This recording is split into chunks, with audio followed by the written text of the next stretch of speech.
पहर हम करी ला पुकार भोले जी, पुकार भोले जी।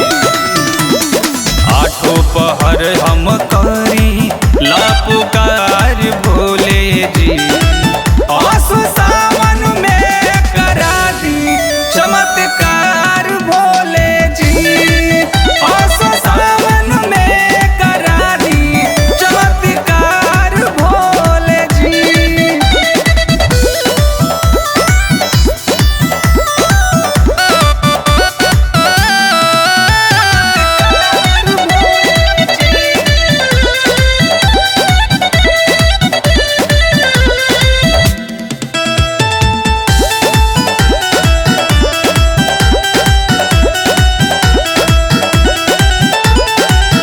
दुनिया में सबसे बड़ा नरम हो, बिगड़ी बनाई हमरो कर्म हो, बिगड़ी बनाई हमरो। भोरे भोरे हम आइली शिवाला, भंगिया धतुरिया फूल के माला। सारा समस्या करी सुधार भोले जी।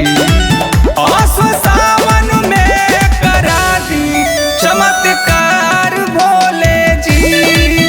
आसो सावन में करा दी चमत्कार भोले जी।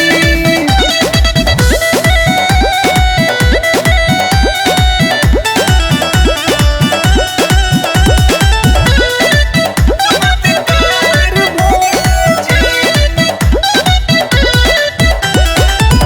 विनोदर केस अर्जुन